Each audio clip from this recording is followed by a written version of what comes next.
बहुत बहुत स्वागत है आप सभी का वैशाली एसडी एकेडमी में।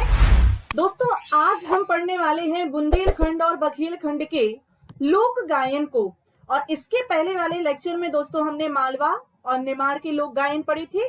साथ ही साथ हमने मालवा की, निमाड़, बुंदेलखंड, बघेलखंड की नृत्य के बारे में भी हम पढ़कर आए थे।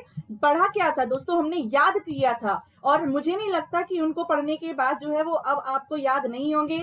2 मिनट में हम चलिए मालवा और निमाड़ का रिवीजन करते हैं और बुंदेलखंड बघेलखंड को आगे बढ़ाती हैं। बहुत बहुत धन्यवाद आप सभी का कि आप सभी जो है वो लगातार मध्य प्रदेश की कला और संस्कृति, साथ ही साथ दिव्यास्त्र टेस्ट सीरीज को लगातार जो है वो स्नेह आप अपना प्यार दे रहे हैं। चलिए स्टार्ट करते हैं दोस्तों। मालवा में हम पढ़कर आए थे कि आपको सिर्फ याद रखना है इंदौर, और स्टोरी याद रखना है कि मालवा में, इंदौर में दाल भापले बहुत अच्छे मिलते हैं और शाम का समय था, बरसात हो रही थी। और दोस्तों बरसात हो रही थी तो हमने क्या खाए थे? दाल भापले खाए थे। उनका गुड़ नहीं देखा था और लगातार कैसा खाते गए थे। और जो दुकानदार था वो पूछ रहा था कि एक और ले लो, तो ले लो से याद रखना था रेलो। याद हो गया आपको कि देखिए मालवा में क्या था कि दाल भापले, भापले से आप याद रखेंगे भोपे, भर भर के खाए तो भरथरी हो गया। शाम का समय था, बरसात हो रही थी। निर्गुणी मतलब उनके गुण नहीं देखे थे। उसके बाद दुकानदार क्या कहता? एक और ले लो, तो ले लो से याद रखा था रेलो। और दोस्तों खाते ही गए तो क्षीण गायन। ये क्या था? मालवा के प्रमुख लोक गायन।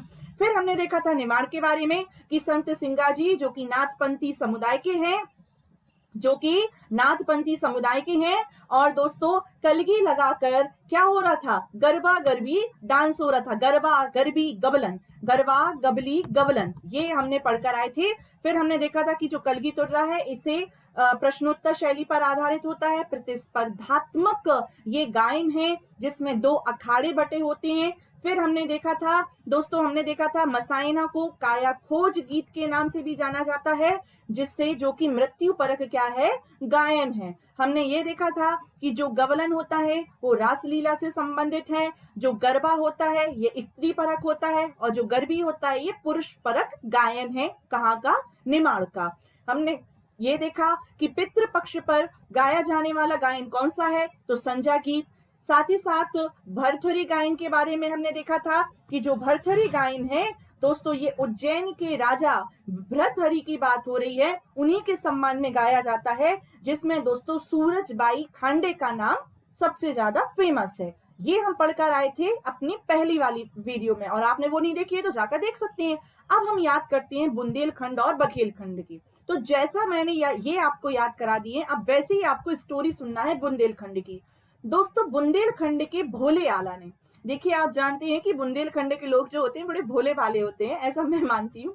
तो बुंदेलखंड के भोले आला, अब आला से आपको याद आ रहा होगा आलाउदल, जो कि कहाँ के थे? बुंदेलखंड के ही थे, है ना? आपको याद आ रहा होगा। तो बुंदेलखंड के भोले आला ने, देखिए देवरी में, देवरी कहाँ पर पड़ता है? सागर के पास में पड़ता है। वही देवरी है जहाँ पर खंडोबा का मेला लगता है दोस्तों। तो यहाँ पे जो बुंदेलखंड में ही आया देवरी, तो देवरी से याद क्या रखना आपको? देवारी।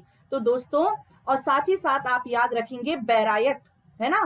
तो बैरायट ये जो है मिक्स हो गए, ये बैरायट है। तो क्या है कि बुंदेलखंड के भोले आला ने देवरी और बैरायट में जगदम्बे का पुरावा करवाया और हरदौल की मनौती मांगी। ये हो गया बुंदेलखंड के प्रमुख लोक गायन। क्या कह रहे हैं कि बुंदेलखंड के भोले आला ने कहां पर? देवरी और बैरायट में जगदम्बे का पुरावा करवाया और हरदौल की मनौती मांगी। दोस्तों पूरे याद हो गए होंगे, अभी आप आगे देखेंगे तो आपको याद हो जाएंगे कि आला गायन हो गया, भोले गायन, या भोले गायन को ही बाम्बुलिया या लमेटा गायन के नाम से भी जाना जाता है। बैरायट गायन हो गया, जगदम्बे का पुरावा हो गया, है ना? पुवारा, तो जगदम्बे का पुवारा हो गया, हरदौल की मनौती हो गई। फिर अब हम बघेलखंड की बात करते हैं। तो दोस्तों बघेलखंड में विदेश से एक बसदेवा आता है। ध्यान से सुने क्या बात हो रही है कि एक बसदेवा आता है। बुंदेलखंड की तो याद हो गया, बघेलखंड का सुने कि विदेश से एक बसदेवा आता है। कहां से? विदेश से। और होता ये है कि जब वो विदेश से बघेलखंड में आता है तो उसको अपना, देखिए अपना जो घर अपना ही होता है, तो उसको क्या आने लगती है, विरह की बेला में जो है वो अब उसको याद आने लगती है अपनी पत्नी की, अपने घर वालों की, अपनी माता पिता की याद आने लगती है, तो विरह हो गया वो, है ना, दुखी हो जाता है। तो दोस्तों विदेश से आता है बसदेवा, जो कि कैसा हो जाता है, दुखी हो जाता है, विरह हो जाता है ना, विरह गायन गाने लगता है, सैड सॉन्ग सुनने लगता है और गाने लगता है। फिर दोस्तों क्या होता है, वहीं पर जो है वो एक पंडित जी उसे मिलती हैं और वो क्या कहती हैं, उसे क्या है, उसे दिखते हैं, सी मतलब उसे एक पंडित जी दिखाई देते हैं, जो कि क्या कहते हैं कि तुम एक काम करो, बांस के इस घोटुल पाटा में चले जाओ और सारे दुख तुम्हारे दूर हो जाएंगे। तो ये हो गया बंदी ये देखिए, ये कहीं से चुराए हुए नहीं है, ये मैंने खुद ही जो है वो सृजित किए हैं, ये मैंने खुद ही बनाई हुई ट्रिक है, जो मैंने जैसे याद किया हुआ है वैसे ही आपको याद करवा रही हूँ। तो देखिए याद कर लेते हैं कि विदेशिया गायन, बसदेवा गायन दोस्तों, बिरहा गायन, सीदेव गायन, बांस गीत हो गया, है ना, पड़वानी गायन और घोटुल पाटा, ये कहाँ के हो गए, बघेलखंड के प्रमुख लोक गायन हो गए। चलिए स्टार्ट करते हैं और सबसे पहले बात कर लेते हैं अब हम बघेलखंड और बुंदेलखंड के प्रमुख लोक गायन की। निकाल लेते हैं बघेलखंड और बुंदेलखंड के लोक गायन। देखिए मेरा उद्देश्य ये रहता है कि आपको याद होने चाहिए, है ना, और वो याद कैसे भी हो, साम दाम दंड भेद कुछ भी लगाना हो, लेकिन याद होनी चाहिए। चलिए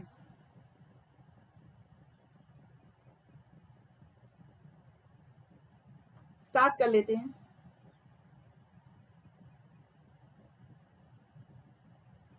देखिए यदि हम बात करते हैं कि पर्व एवं त्योहार संबंधी गायन, तो देखिए चाहे कोई भी पर्व हो, ये जो गायन होते हैं वो किसी भी पर्व पर गाने के लिए किसी भी अवसर की जरूरत नहीं होती, चाहे खुशी हो या गम, है ना, गाएंगे हम, वही बात हो जाती है। तो बघेलखंड की बात कर लेते हैं दोस्तों।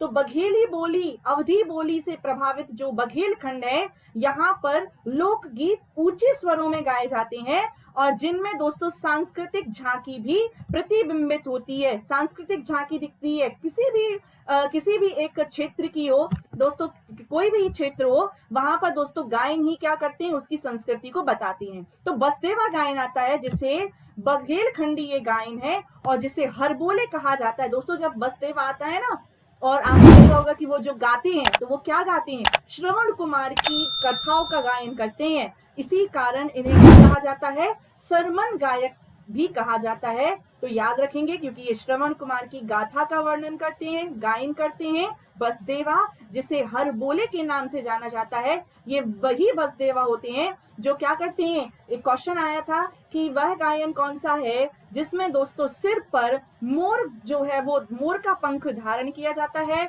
कलगी लगाई जाती है, मोर के पंख लगाया जाता है और पीले रंग के वस्त्र धारण करके गायन गाया जाता है। तो दोस्तों ये वही है बसदेवा गायन, याद रखेंगे बसदेवा गायन।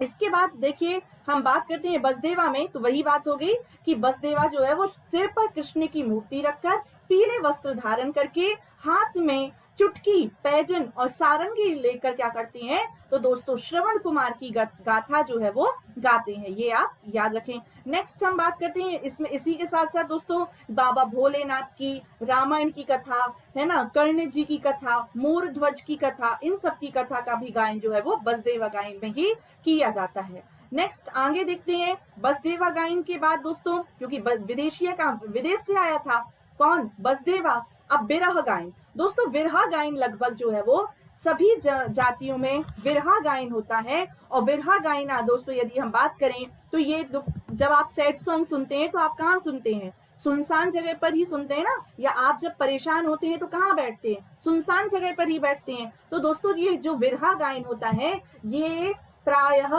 खेत, जंगल या खलिहान में काम करते हुए सवाल जवाब के रूप में गाया जाता है, सवाल जवाब के रूप में गाया जाता है। या फिर आता है कि ऐसा कौन सा गायन है जो सुनसान जगह पर गाया जाता है, तो यही गायन बिरहा गायन है जो कि सुनसान जगह पर गाया जाता है और विरह श्रृंगार रस से परिपूर्ण होता है।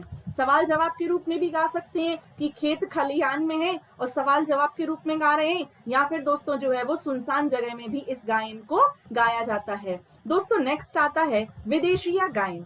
तो विदेशिया गायन जो है पूर्ण बुंदेलखंड में गाया जाता है।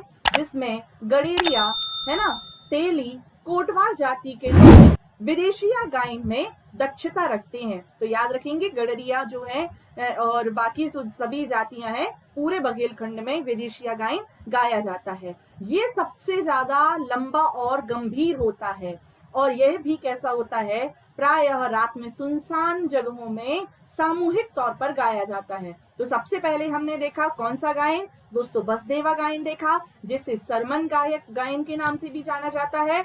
और इसमें भगवान श्री कृष्ण, साथ ही साथ मोरध्वज और विशेषतः श्रवण कुमार की कथाओं को गाया जाता है। किस गायन में? सबसे पहले हमने देखा कौन सा, बसदेवा गायन। बसदेवा के बाद में हमने दूसरा कौन सा देखा, विरहा गायन। विरहा गायन भी सुनसान जगहों पर गाया जाता है और साथ ही साथ विरहा गायन जो है ये विरह श्रृंगार रस से परिपूर्ण होता है। तीसरा हमने कौन सा देखा, विदेशिया गायन। ये कैसा होता है विदेशिया गायन? तो यह प्रायः लंबा होता है विदेशिया गायन, क्योंकि विदेश से आया था ना, तो याद रखेंगे विदेशिया गायन विदेश से आया था, इसलिए काफी लंबा होता है, जिसमें नायक और नायिका के विरह और मिलन की इच्छा के प्रेम गीत गाए जाते हैं, है ना। कि वही आप देखते होंगे कि पहले जो है वो मिल जाते हैं, फिर बिछड़ जाते हैं, फिर लास्ट में फिर मिल जाते हैं। इसी टाइप से जो है वो आलाप ले लेकर सामूहिक तौर पर लंबे उच्च स्वरों में गाया जाता है। कौन सा गायन? तो याद रखेंगे विदेशिया गायन। दोस्तों फाग गायन,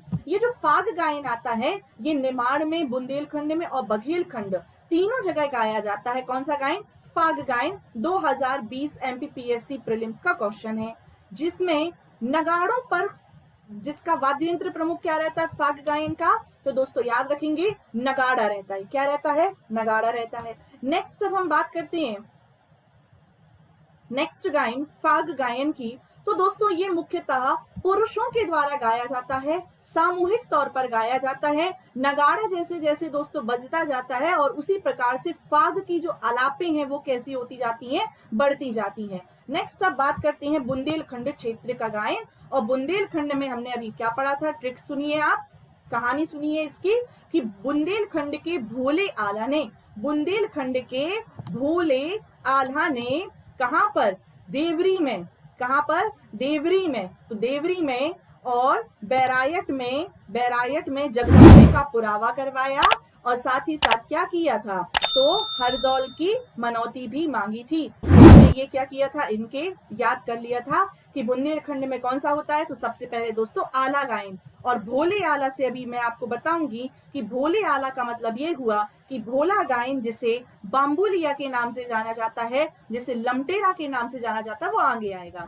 तो आला गायन जो है ये वीर रस प्रधान होता है। दोस्तों आल्हा उदल की बात कर रहे हैं। परमार्दी देव के क्या थे दोस्तों, याद रखें परमार वंश। देखिए परमार्दी देव की बात करें, चंदेल वंश के परमार्दी देव के ही सेनापति थे आला उदल, और पृथ्वीराज चौहान से युद्ध करते हुए 1182 में युद्ध हुआ था और यहाँ पर ये क्या हो गए थे दोस्तों, वीर गति को प्राप्त हो गए थे।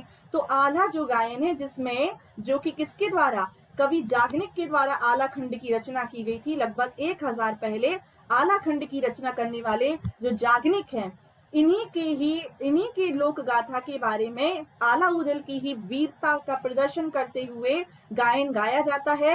आला खंड की जो भाषा है मूलतः बुंदेली थी, और जो कि किसने रचना की थी आला खंड की, जागनिक के द्वारा की गई थी रचना, जगनिक के द्वारा। और आला उदल जो है इन्होंने 52 लड़ाइयां लड़ी थी और विश्व की सबसे लंबी लोक गाथा कही जाती है दोस्तों आला खंड, और उसी का ही गायन जो है वो आला गायन में गाया जाता है। नेक्स्ट अब हम बात करते हैं, देखिए ये आप जरूर याद रखें कि आला खंड जो है वो संसार की सबसे लंबी गाथाओं में से है, जिसमें एकल तौर पर भी व्यक्ति गा सकता है और सामूहिक तौर पर भी आला गायन जो है वो गाया जा सकता है। दूसरा आता है बम्बुलिया।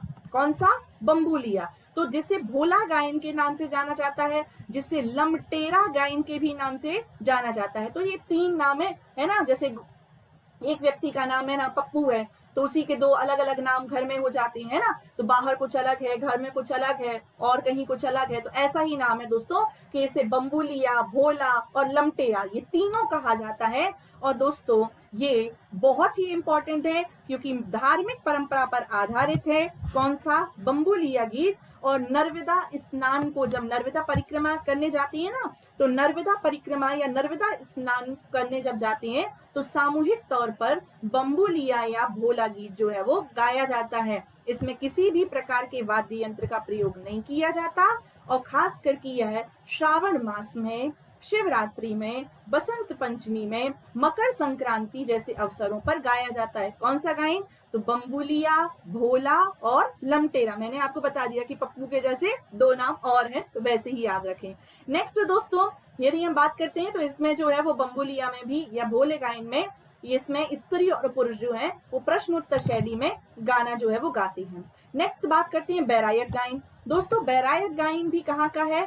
तो बुंदेलखंड क्षेत्र का है और धार्मिक त्योहारों पर बैरायत गायन जो है वो गाया जाता है। याद रखेंगे बैरायत गायन, जिसमें देखिए बैरायत गायन में ना आप एक बात और याद रख सकते हैं कि धार्मिक त्योहारों का तो वर्णन होता ही होता है, साथ ही साथ जितने ऐतिहासिक चरित्र हैं, है ना, जैसे कि रामायण है ना, महाभारत के पात्र हो गए, रामायण के प्रमुख पात्र हो गए, ऐतिहासिक चरित्र की कथा हो गई, प्रसंग हो गए, इनके गायन को गाया जाता है किसमें? बैरायत गायन में। किसमें? बैरायत गायन में। याद रखेंगे, क्वेश्चन में लास्ट में आपको बताने वाली हूँ, जैसे मालवा और निमाड़ के क्वेश्चन मैंने बताए थे ना कि कहाँ से कैसा क्वेश्चन आता है, तो वैसे लास्ट में जो है वो हम इनको भी देख लेंगे कि क्वेश्चन लास्ट में कि कैसा आता है। तो दोस्तों यदि हम बात करें बैरायत गायन में, तो बैरायत गायन में एक व्यक्ति जो है वो प्रारंभ करता है, एक व्यक्ति जो है वो सबसे पहले गाता है और उसके सहयोगी गायन जो है, जितने भी जो अदर आर्टिस्ट रहते हैं वो क्या करते हैं, उसका लीडर सिंगर का क्या करते हैं तो साथ देते हैं। साथ ही साथ दोस्तों कथा को आगे बढ़ाने के लिए हुंकार भी देते हैं और साथ ही साथ कुछ संवाद भी करते जाते हैं। ये आपको याद रखना है। चलिए अब हम देख लेते हैं दोस्तों, एक और आपको बुंदेलखंड का याद रखना है जिसका नाम है बीलवाटी। कौन सा गायन? बीलवाटी गायन। दोस्तों ये जो बीलवाटी गायन है ये भी कहाँ का है यदि पूछा जाए, बुक में कम बुक में मिलता है ये, तो बुंदेलखंड का ही क्या है, ये लोक गायन है बीलवाटी गायन, जिसे बहुत ही इंपॉर्टेंट है धार्मिकता के तौर पर जो है धार्मिक गीत है ये बीलवाटी गायन। क्वेश्चन कैसे आ सकते हैं अब हम ये देख लेते हैं। सबसे पहले तो आपसे डायरेक्ट पूछा जाएगा कि आला गायन है, हरदौल की मनौती है ना, जो जगदम्बे का जवारा है या पुरावा है वो कहाँ गाया जाता है, बीलवाटी गायन कहाँ पर होता है, या दोस्तों भोला गीत को क्या कहा जाता है, बम्बुलिया गीत को क्या कहा जाता है, ये एक ही है, भोला, बम्बुलिया, है ना, लमटेरा, ये एक ही गीत है जो कि प्रश्नोत्तर शैली पर गाए जाते हैं। प्रश्नोत्तर शैली पर कौन सा गीत गाया जाता है, तो यही है बैरायत गायन जो है वो प्रश्नोत्तर शैली पर आधारित होता है और जिसमें नायक व ऐतिहासिक चरित्रों की कथा को गाया जाता है। क्वेश्चन आ सकता है कि जो पीले वस्त्र धारण करके कृष्ण जी की मूर्ति को सिर पर रख के कौन सा गायन होता है, तो दोस्तों अभी हम पढ़कर आए थे बघेलखंड का बसदेवा गायन देखा था। फिर एक क्वेश्चन आ सकता है कि सुनसान जगह पर गाया जाने वाला ऐसा विरह, है ना, विरह श्रृंगार परक गीत कौन सा है, तो विरह श्रृंगार युक्त कौन सा है दोस्तों, जो कि सैड सॉन्ग सुनते हैं, तो विरह गायन जो है ये कैसा है, तो विरह श्रृंगार पर आधारित है। ऐसा कौन सा जो गीत है जिसमें दोस्तों जनजातियों के द्वारा गाया जाता है, तो आपको याद रखना है जो सी देव गायन है ये जनजातियों के द्वारा, बघेलखंड की जनजातियों के द्वारा सी देव गायन गाया जाता है, जिसमें दोस्तों विभिन्न वाद्य यंत्रों का प्रयोग किया जाता है और जनजातियां अपनी अपनी लोक संस्कृति का बखान करती हैं, गायन करती हैं। ये क्वेश्चन आपको याद रखना है। आला गायन के बारे में पूछा जा सकता है कि विश्व की सबसे लंबी लोक गाथा कौन सी है, तो आलाखंड है। और जो आला गायन है दोस्तों ये किस पर गाया जाता है, तो आपको याद रखना है इसमें नगाड़ा या फिर नगाड़ा ऑप्शन में ना हो या फिर आपको जो नगड़िया ऑप्शन में हो तो आप ये भी आंसर कर सकते हैं। तो ढोलक और नगड़िया का जो है वो इसमें प्रयोग किया जाता है, किसमें, आला गायन में। याद रखेंगे जिसमें ढोलक और नगड़िया का प्रयोग किया जाता है। आलाखंड जो है वो संसार की सबसे लंबी लोक गाथा मानी जाती है। तो इसी के साथ दोस्तों में अभी हमने लोक नृत्य और लोक गायन कंप्लीट किए। अब लोक चित्रकला और लोक नाट्य जो है वो हम पढ़ेंगे नहीं, याद करेंगे। मिलते हैं नेक्स्ट वीडियो में। जय हिंद, जय भारती, धन्यवाद।